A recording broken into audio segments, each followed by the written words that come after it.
ನಮಸ್ಕಾರ ಗೆಳತಿಯರೇ. ಈಗ ಗಾಯತ್ರಿ ಮಂತ್ರದ ಬಗ್ಗೆ ತಿಳಿಸುತ್ತಿದ್ದೇನೆ. ವೈದಿಕ ಪರಂಪರೆಯಲ್ಲಿ ಪಠಣ ಕ್ರಮ ಮತ್ತು ಮಹತ್ವ, ಗಾಯತ್ರಿ ಮಂತ್ರದ ಸ್ವರೂಪ ಮತ್ತು ಅದರ ತ್ರಿಪದ ವಿಭಾಗಗಳು ನಿಂತಿದೆ. ಗಾಯತ್ರಿ ಮಂತ್ರ ಓಂ ಭೂ ಭುವಃಸ್ವಃ ತತ್ಸವಿತುರ್ವರೆಣ್ಯಂ ಭರ್ಗೋ ದೇವಸ್ಯ ಧೀಮಹಿ ತನ್ನೋ ಪ್ರಚೋದಯಾತ್. ತ್ರಿಪದ ವಿವರಣೆ. ಈ ಮಂತ್ರಗಳು ಮೊದಲನೇ ಪಾದ ಪ್ರಾರ್ಥನೆ ಸ್ತುತಿ. ತತ್ಸವಿತುರ್ವರೆಣ್ಯಂ ಅರ್ಥ ಸೃಷ್ಟಿಕರ್ತನಾದ ಆ ಸೂರ್ಯದೇವನು ದಿವ್ಯವಾದ ಅತ್ಯಂತ ಶ್ರೇಷ್ಠವಾದ ತೇಜಸ್ಸನ್ನು ನಾವು ಸ್ಮರಿಸುತ್ತೇವೆ. ಇದು ದೈವಿಕ ಶಕ್ತಿಯನ್ನು ಒಪ್ಪಿಕೊಳ್ಳುವ ಹಂತವಾಗಿದೆ. ಎರಡನೇ ಪಾದ ಜ್ಞಾನದ ಸ್ಥಿತಿ.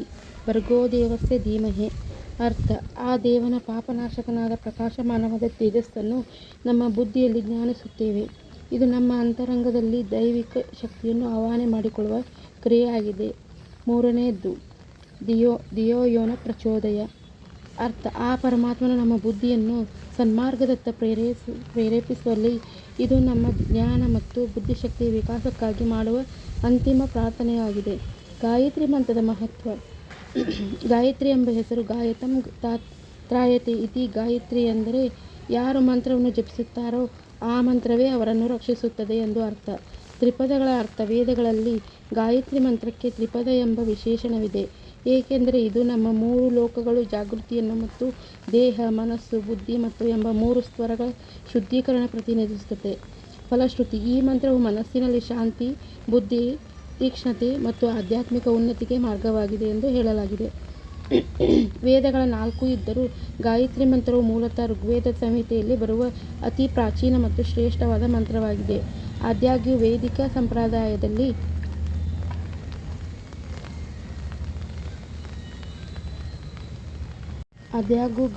ವೈದಿಕ ಸಂಪ್ರದಾಯ 4 ವೇದಗಳ ಅನುಯಾಯಿತಂದ ಗಾಯತ್ರಿ ಮಂತ್ರವು ಪಠಿಸುವಾಗ ತಮ್ಮ ವೇದದ ಮತ್ತು ಶೈಲಿ ಅಳವಡಿಸಿಕೊಳ್ಳಲು ಈ 4 ವೇದಗಳ ಪದ್ಧತಿಯನ್ನು ಗಾಯತ್ರಿ ಪಠಣ ವಿಶೇಷತೆಗಳಲ್ಲಿ ಇಲ್ಲಿದೆ. ಋಗ್ವೇದವು ಸ್ತುತಿ ಪ್ರಧಾನವು ಪಠಣ ಕ್ರಮ. ಋಗ್ವೇದಿಗಳು ಗಾಯತ್ರಿಯನ್ನು ದೇವತೆಗಳನ್ನು ಸ್ತುತಿಸುತ್ತಾ ಭಾವದಿಂದ ಪಠಿಸುತ್ತಾರೆ. ಇಲ್ಲಿ ಸ್ವರಗಳಿಗೆ ಹೆಚ್ಚಿನ ಮಹತ್ವವಿದೆ. ಶೈಲಿ. ಇದು ಅತಿ ಪುರಾತನವಾದ ಗಾಯತ್ರಿ ಮಂತ್ರದ ಮೂಲ ಸ್ವರೂಪವಾದ್ದರಿಂದ ಇದನ್ನು ಅಕ್ಷರಶಃ ಶುದ್ಧವಾದ ಉಚ್ಚಾರಣೆ ಮತ್ತು ವೇದಘೋಷದ ಗಾಂಭೀರ್ಯದೊಂದಿಗೆ ಪಠಿಸಲಾಗುತ್ತದೆ. ಯಜುರ್ವೇದವು ಕರ್ಮ ಮತ್ತು ಯಜ್ಞ ಪ್ರಧಾನವಾದುದು. ಪಠಣ ಕ್ರಮ. ಯಜುರ್ವೇದಿಗಳ ಗಾಯತ್ರಿಯನ್ನು ಪಠಿಸುವಾಗ ಯಜ್ಞದ ಸಂಸ್ಕಾರವನ್ನು ಗಮನದಲ್ಲಿಟ್ಟುಕೊಳ್ಳುತ್ತಾರೆ. ಯಜುರ್ವೇದದ ಮಂತ್ರಗಳನ್ನು ಯಜುಸ್ ಗದ್ಯ ರೂಪದ ಮಂತ್ರವಾಗಿರುವುದರಿಂದ ಇವರ ಉಚ್ಚಾರಣೆ ಲಯಬದ್ಧವಾದ ಏರಿತಗಳನ್ನು ಹೆಚ್ಚು ಅನುಸರಿಸುತ್ತಾರೆ. ಶೈಲಿ. ಅದು ಅತಿ ವೇಗವಾಗಿಯೂ ಇರುವುದರಿಂದ ಮತ್ತು ಅತಿ ಮಂದವಾಗಿರುವುದಿಲ್ಲ. ಮಧ್ಯಮ ಗತಿಯಲ್ಲಿ ನಿಖರವಾದ ಸ್ವರಾಗಗಳೊಂದಿಗೆ ಪಠಿಸುವುದರ ಇದು ವಿಶೇಷತೆ.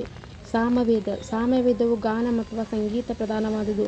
ಪ್ರಕಟನ ಕ್ರಮ. ಸಾಮವೇದಗಳಿಗೆ ಗಾಯತ್ರಿ ಮಂತ್ರವು ಕೇವಲ ಮಂತ್ರವಲ್ಲ, ಅದೊಂದು ಸಂಗೀತ. ಇದನ್ನು ಸಮಾಗಾನ ಶೈಲಿಯಲ್ಲಿ ಪಠಿಸುತ್ತಾರೆ. ಶೈಲಿ. ಗಾಯತ್ರಿ ಮಂತ್ರಕ್ಕೆ ರಾಗ, ತಾಳ ಮತ್ತು ದೀರ್ಘ ಸ್ವರವನ್ನು ಜೋಡಿಸಿ ಮಾಡುತ್ತಾರೆ. ಮಂತ್ರದ ಅರ್ಥಕ್ಕಿಂತ ಮಹತ್ವದ ಧ್ವನಿ ಮತ್ತು ಸಂಗೀತದ ಕಂಪನಕ್ಕೆ ಇಲ್ಲಿ ಹೆಚ್ಚಿನ ಒತ್ತು ನೀಡಲಾಗುತ್ತದೆ. ಇದು ಕೇಳುವವರಿಗೆ ಮನಃಶಾಂತಿಯನ್ನು ನೀಡುವ ಅತ್ಯಂತ ಮಧುರವಾದ ಶೈಲಿ. ಅಥರ್ವವೇದವು ಶಾಂತಿ, ರಕ್ಷಣೆ ಮತ್ತು ವೈದಿಕ ಪ್ರಕೃತಿಯಲ್ಲಿ ಪ್ರಧಾನವಾದುದು. ಪಠಣ ಕ್ರಮ. ಅಥರ್ವೇದಿಗಳು ಗಾಯತ್ರಿಯನ್ನು ಆಧ್ಯಾತ್ಮಿಕ ರಕ್ಷಣೆಗಾಗಿ ಮತ್ತು ಅಂತರಂಗದ ಶಾಂತಿಗಾಗಿ ಪಠಿಸುತ್ತಾರೆ. ಶೈಲಿ. ಇವರ ಪಠಣವು ಬಹುತೇಕ ಋಗ್ವೇದದ ಶೈಲಿಗೆ ಹತ್ತಿರವಾದ್ದರಿಂದ ಮಂತ್ರವು ಶಕ್ತಿಯನ್ನು ಮನಸ್ಸಿನ ಆಳಕ್ಕೆ ಇಳಿಸುವ ನಿಟ್ಟಿನಲ್ಲಿ ಪಠಿಸುತ್ತಾರೆ. ಶಾಂತ ಮತ್ತು ಸ್ಥಿರವಾದ ದನಿಯಲ್ಲಿ ಇದರ ಪಠಣ ನಡೆಯುತ್ತದೆ. ಪ್ರಮುಖವಾದ ಸಾರ್ವತ್ರಿಕ ನಿಯಮಗಳು. ವೇದಗಳು ಬೇರೆಯಾದರೂ ಗಾಯತ್ರಿ ಪಠಣ ಎಲ್ಲರಿಗೂ ಪಾಲಿಸಬೇಕಾದ ಕೆಲವು ಸಾಮಾನ್ಯ ನಿಯಮಗಳು. ಪ್ರಣವ ಉಚ್ಚಾರಣೆ. ಗಾಯತ್ರಿ ಮಂತ್ರವ ಆರಂಭದಲ್ಲಿ ಓಂ ದೀರ್ಘವಾಗಿರಬೇಕು. ವ್ಯಾಹತಿಗಳು. ಭೂ ಭುವಃ ಸ್ವಃ ಎಂಬ ವ್ಯಾಹತಿಗಳನ್ನು ಸ್ಪಷ್ಟವಾಗಿ ಪಠಿಸಬೇಕು. ಅರ್ಥ ಚಿಂತನೆ. ಯಾವ ದೇವರವರ ಆಗಿದ್ದಾರೆ ಮಂತ್ರವನ್ನು ಪಠಿಸುವಾಗ ಅದರ ಅರ್ಥವಾದ ಪರಮಾತ್ಮ ನಮ್ಮ ಬುದ್ಧಿಯನ್ನು ಸನ್ಮಾರ್ಗದಲ್ಲಿ ಪ್ರೇರೇಪಿಸಲಿ ಎಂಬ ಭಾವನೆಯಲ್ಲಿ ಮನಸ್ಸನ್ನು ಕೇಂದ್ರೀಕರಿಸುವುದು ಅತ್ಯಗತ್ಯ. ಕಾಲ. ಮುಂಜಾನೆ ಅಥವಾ ಸಂಜೆ 3 ಸಮಯದಲ್ಲಿ ಪಠಿಸುವುದು ಅತ್ಯುತ್ತಮ. ಇದು ಬಹುತೇಕ ಕಡೆಗಳಲ್ಲಿ ವೇದಗಳ ಶೈಲಿಗಳ ಮೀರಿ ಸಾಮಾನ್ಯ ಜನರು ಗಾಯತ್ರಿ ಮಂತ್ರವನ್ನು ಅದರ ಅರ್ಥ ಮತ್ತು ಭಕ್ತಿಯ ಆಧಾರದ ಮೇಲೆ ಸರಳವಾಗಿ ಪಠಿಸುತ್ತಾರೆ. ಇದು ಯಾವುದೇ ವೇದದ ನಿಯಮಕ್ಕಿಂತ ಮಿಗಿಲಾದ ಭಕ್ತಿಯ ಪಠಣವಾಗಿದೆ.